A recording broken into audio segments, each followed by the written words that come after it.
Hola, soyez les bienvenus sur ma chaîne.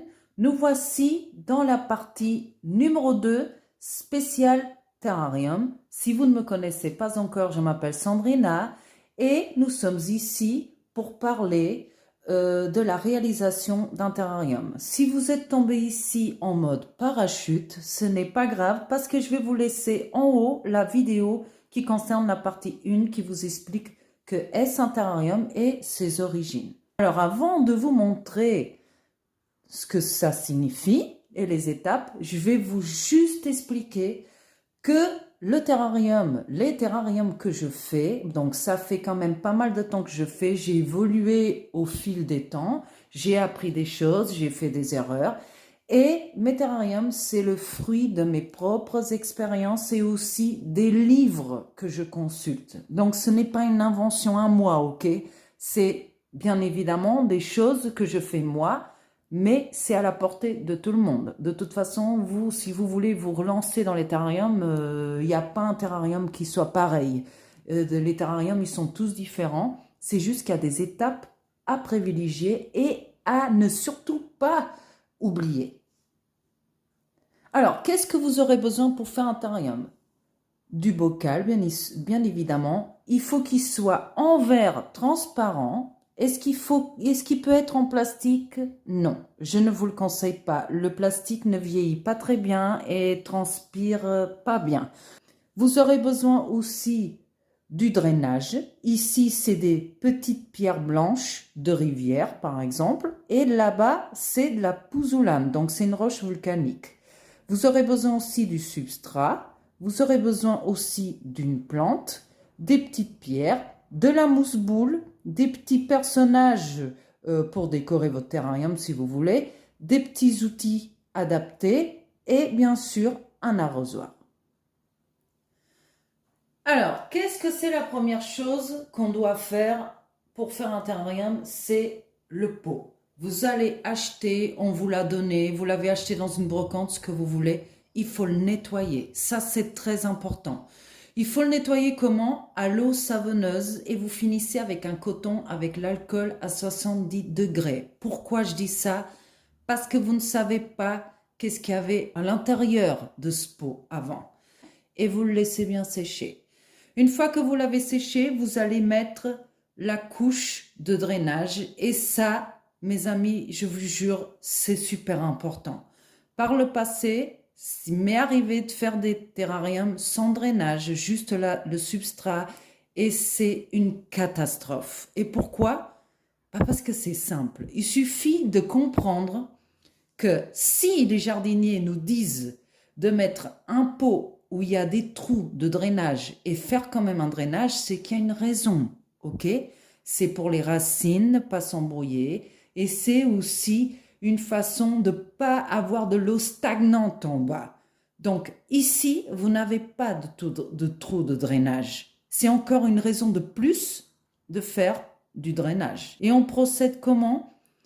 En dépendant du pot, donc le mien il est quand même assez grand, vous voyez, il est plus grand, vous mettez de 2 à 3 doigts de drainage.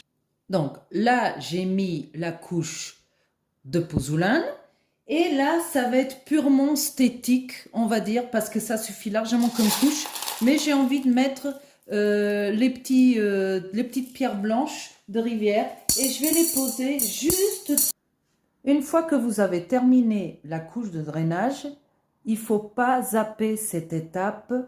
Franchement, c'est super important. C'est l'étape où j'additionne une poignée, on va dire, de charbon actif. Ok? C'est quoi le charbon actif? Vous le trouverez dans le rayon de poissons, dans la jardinerie d'Aquarophilie. Donc, c'est un charbon, c'est une espèce c'est du charbon, ça s'appelle actif parce qu'il est mis normalement dans les aquariums pour filtrer l'eau, pour nettoyer l'eau. Donc, ça veut dire qu'il va nettoyer, par exemple, des algues, des mauvaises odeurs, des mauvais champignons qui vont se proliférer. Ici, ça va faire exactement la même chose.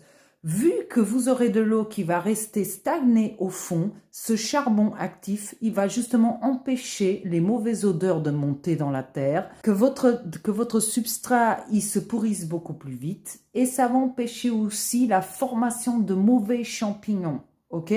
Donc, c'est une étape qui est essentielle. Si vous ne voulez pas rajouter dessus, c'est possible aussi de le faire dans le substrat. Vous voyez, j'ai mis des petits morceaux de charbon dedans. On met une couche supérieure pour empêcher la terre de partir en bas. Et cette couche peut être quoi? Soit du sable de rivière que vous trouverez facilement dans le côté pareil des poissons, dans le côté d'aquarophilie, ou alors de la mousse plate ou de la mousse sphaigne, c'est possible aussi. Ceux et celles qui ne savent pas ce que c'est la sphaigne, voilà, c'est ce qu'on appelle la mousse des orchidées. Mais avant de le mettre là-dedans, il va falloir le imbiber dans l'eau, vous voyez, parce qu'il est très sec.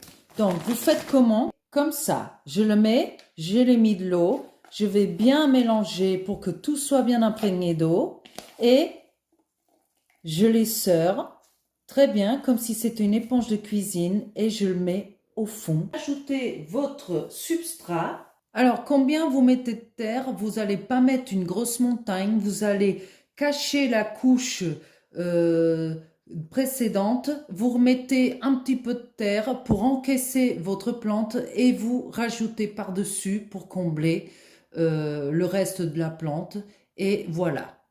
J'ai choisi cette plante, alors c'est une Sageretia, donc c'est un arbuste tropical originaire de la Chine, donc il est souvent utilisé comme bonsaï, mais moi je vais le mettre là-dedans parce qu'il se plaît énormément.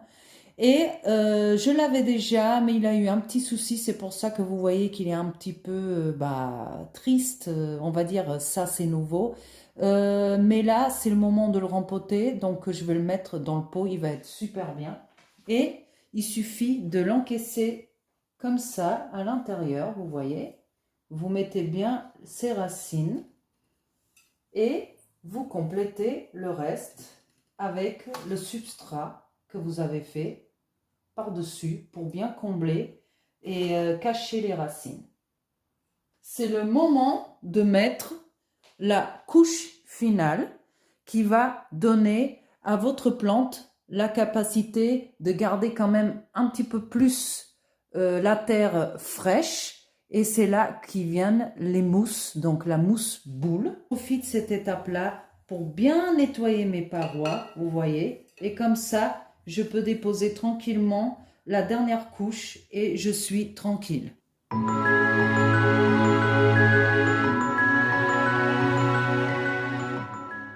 Alors, vous voyez, il y a un petit trou qui reste là. De l'autre côté, j'ai mis donc la mousse boule et j'ai mis un peu de cailloux décoratifs. Et là, cet été, j'avais prélevé un petit peu de cette plante, donc c'est un Schinaptus pictus que j'ai fait enraciner, miniature bien évidemment, que je vais mettre là. Donc je pense qu'il va bien se plaire.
Et là, qu'est-ce qu'on va faire? On a terminé.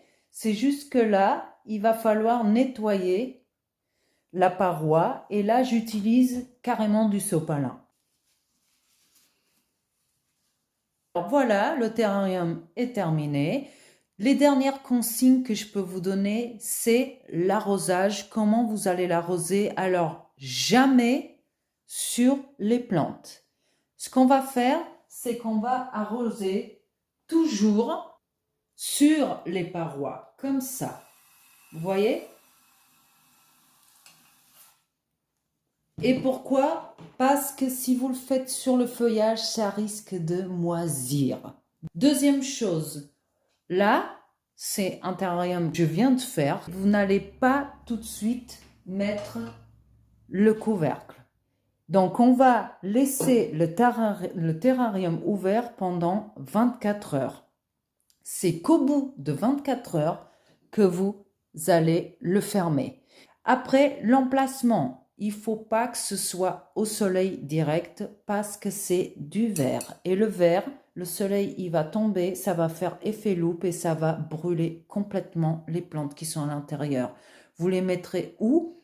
Il faut qu'elles soient dans un côté illuminé, mais sans rayon du soleil direct. Donc, on met un voilage. Nous voici arrivés à la fin de cette vidéo. Moi, j'espère qu'elle vous a plu, que le monde des terrariums vous fascine autant que moi. Si oui, dites-moi dans les commentaires si cela vous a plu. Et n'oubliez pas de partager avec vos amis et votre famille pour qu'eux aussi commencent à faire des beaux terrariums comme ça. Et si vous n'êtes pas inscrit encore sur ma chaîne, c'est le bon moment de le faire parce que beaucoup plus de vidéos sont à venir. Je vous dis à très bientôt, à la prochaine vidéo et bye!